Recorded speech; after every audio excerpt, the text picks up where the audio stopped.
प्लासी का युद्ध बंगाल के नवाब सिराजुद्दौला और ईस्ट इंडिया कंपनी के संघर्ष का परिणाम था। इस युद्ध के अत्यंत महत्वपूर्ण तथा स्थायी परिणाम निकले। 1757 में हुआ प्लासी का युद्ध ऐसा युद्ध था जिसने भारत में अंग्रेजों की सत्ता की स्थापना कर दी। बंगाल की तत्कालीन स्थिति और अंग्रेजी स्वार्थ ने ईस्ट इंडिया कंपनी को बंगाल की राजनीति में हस्तक्षेप करने का अवसर प्रदान किया। अलीवर्दी खां, जो पहले बिहार का नायब निजाम था, ने औरंगजेब की मृत्यु के बाद आई राजनैतिक उठापटक का भरपूर लाभ उठाया। उसने अपनी शक्ति बहुत बढ़ा ली। वह एक महत्वाकांक्षी व्यक्ति था। उसने बंगाल के तत्कालीन नवाब सरफराज खां को युद्ध में हराकर मार डाला और स्वयं नवाब बन गया। 9 अप्रैल को अलीवर्दी खां की मृत्यु हो गई।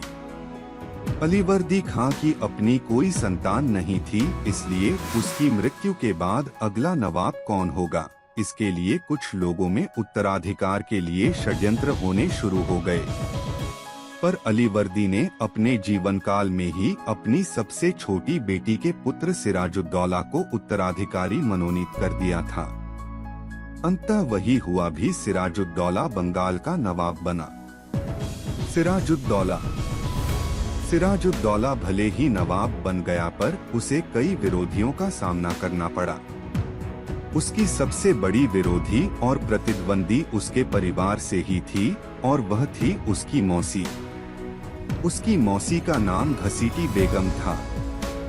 घसीटी बेगम का पुत्र शौकत जंग, जो स्वयं पूर्णिया, बिहार का शासक था, उसने अपने दीवान अमीचंद और मित्र जगत सेठ के साथ सिराजुद्दौला को परास्त करने का सपना देखा। मगर सिराजुद्दौला पहले से ही सावधान हो चुका था।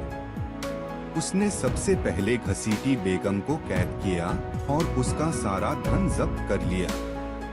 इससे शौकत जंग भयभीत हो गया और उनसे सिराजुद्दौला के प्रति वफादार रहने का वचन दिया। पर सिराजुद्दौला ने बाद में उसे युद्ध में हराकर मार डाला। इधर ईस्ट इंडिया कंपनी अपनी स्थिति मजबूत कर चुकी थी। दक्षिण में फ्रांसीसियों को हराकर अंग्रेजों के हौसले बुलंद थे, मगर वे बंगाल में भी अपना प्रभुत्व जमाना चाहते थे। पर अलीवर्दी खां ने पहले से ही सिराजुद्दौला को सलाह दे दिया था कि किसी भी हालत में अंग्रेजों का दखल बंगाल में नहीं होना चाहिए।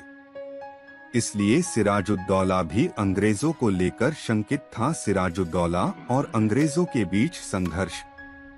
सिराजुद्दौला ने अंग्रेजों को फोर्ट विलियम किले को नष्ट करने का आदेश दिया, जिसको अंग्रेजों ने ठुकरा दिया। गुस्साए नवाब ने मई 1756 में आक्रमण कर दिया। 20 जून 1756 में कासिम बाजार पर नवाब का अधिकार भी हो गया। उसके बाद सिराजुद्दौला ने फोर्ट विलियम पर भी अधिकार कर लिया। अधिकार होने के पहले ही अंग्रेज गवर्नर ड्रेक ने अपनी पत्नी और बच्चों के साथ भागकर फुल्टा नामक एक द्वीप में शरण ले ली। कलकत्ता में बची खुची अंग्रेजों की सेना को आत्मसमर्पण करना पड़ा। अनेक अंग्रेजों को बंदी बनाकर और मानिकचंद के जिम्मे कलकत्ता का भार सौंपकर नवाब अपनी राजधानी मुर्शिदाबाद लौट गया। ऐसी ही परिस्थिति में कालकोटरी की दुर्घटना, द ब्लैक होल ट्रेजेडी, घटी, जिसने अंग्रेजों और बंगाल के नवाब के संबंध को और भी कटु बना दिया। कहा जाता है कि 146 अंग्रेजों, जिनमें उनकी स्त्रियां और बच्चे भी थे, को फोर्ट विलियम के एक कोठरी में बंद कर दिया गया था, जिसमें दम घुटने से कई लोगों की मौत हो गई थी। जब इस घटना की खबर मद्रास पहुंची तो अंग्रेज बहुत गुस्से में आ गए और उन्होंने सिराजुद्दौला से बदला लेने की ठान ली। शीघ्र ही मद्रास से लॉर्ड क्लाइव और वाटसन थल सेना लेकर कलकत्ता की ओर बढ़े और नवाब के अधिकारियों को रिश्वत देकर अपने पक्ष में कर लिया। परिणामस्वरूप मानिकचंद ने बिना किसी प्रतिरोध के कलकत्ता अंग्रेजों को सौंप दी। बाद में अंग्रेजों ने हुगली पर भी अधिकार कर लिया। ऐसी स्थिति में बाध्य होकर नवाब को अंग्रेजों से समझौता करना पड़ा। अलीनगर की संधि। 9 फरवरी 1757 को क्लाइव ने नवाब के साथ एक संधि अलीनगर संधि की, जिसके अनुसार मुगल सम्राट द्वारा अंग्रेजों को दी गई सारी सुविधाएं वापस मिली जानी थीं। नवाब को लाचार होकर अंग्रेजों को सारी जब्त फैक्ट्रियां और संपत्तियां लौटाने के लिए बाध्य होना पड़ा। कंपनी को नवाब की तरफ से हर्जाने की रकम भी मिली। नवाब अंदर ही अंदर बहुत अपमानित महसूस कर रहा था। प्लासी का युद्ध। अंग्रेज इस संधि से भी संतुष्ट नहीं हुए। वे सिराजुद्दौला को गद्दी से हटाकर किसी वफादार नवाब को बिठाना चाहते थे, जो उनके कहे अनुसार काम करे और उनके काम में रोड़ा न डाले। क्लाइव ने नवाब के खिलाफ षड्यंत्र करना शुरू कर दिया। उसने मीर जफर से एक गुप्त संधि की और उसे नवाब बनाने का लोभ दिया। इसके बदले में मीर जाफर ने अंग्रेजों को कासिम बाजार, ढाका और कलकत्ता की किलेबंदी करने, 1 करोड़ रुपए देने और उसकी सेना का व्यय सहन करने का आश्वासन दिया। इस षड्यंत्र में जगत सेठ, राय दुर्लभ और अमीचंद भी अंग्रेजों से जुड़ गए। अब क्लाइव ने नवाब पर अलीनगर की संधि भंग करने का आरोप लगाया। इस समय नवाब की स्थिति अत्यंत दयनीय थी। दरबारी षड्यंत्र और अहमद शाह अब्दाली के आक्रमण से उत्पन्न खतरे की स्थिति ने उसे और भी भयभीत कर दिया।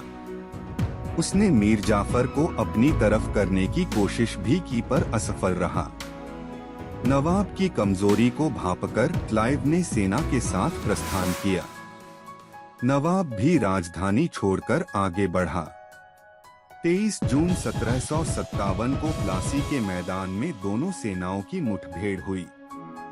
यह युद्ध नाम मात्र का युद्ध था। नवाब की सेना के एक बड़े भाग ने युद्ध में हिस्सा नहीं लिया।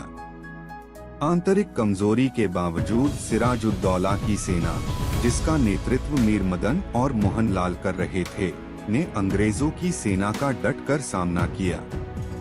परंतु मीर जाफर के विश्वासघात के कारण सिराजुद्दौला को हारना पड़ा। वह जान बचाकर भागा, परंतु मीर जाफर के पुत्र मीरन ने उसे पकड़वाकर मार डाला। युद्ध के परिणाम।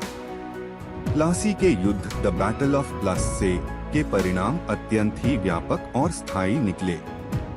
इसका प्रभाव कंपनी, बंगाल और भारतीय इतिहास पर पड़ा। मीर जाफर को क्लाइव ने बंगाल का नवाब घोषित कर दिया।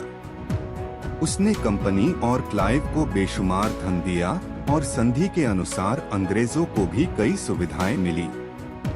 बंगाल की गद्दी पर एक ऐसा नवाब आ गया जो अंग्रेजों के हाथों की कठपुतली मात्र था। प्लासी के युद्ध द बैटल ऑफ प्लासी ने बंगाल की राजनीति पर अंग्रेजों का नियंत्रण कायम कर दिया। अंग्रेज अब व्यापारी से राजशक्ति के स्रोत बन गए। इसका नैतिक परिणाम भारतीयों पर बहुत ही बुरा पड़ा। एक व्यापारी कंपनी ने भारत आकर यहाँ से सबसे अमीर प्रांत के सूबेदार को अपमानित करके गद्दी से हटा दिया और मुगल सम्राट तमाशा देखते रह गए। आर्थिक दृष्टिकोण से भी अंग्रेजों ने बंगाल का शोषण करना शुरू कर दिया। इसी युद्ध से प्रेरणा लेकर क्लाइव ने आगे बंगाल में अंग्रेजी सत्ता स्थापित कर ली।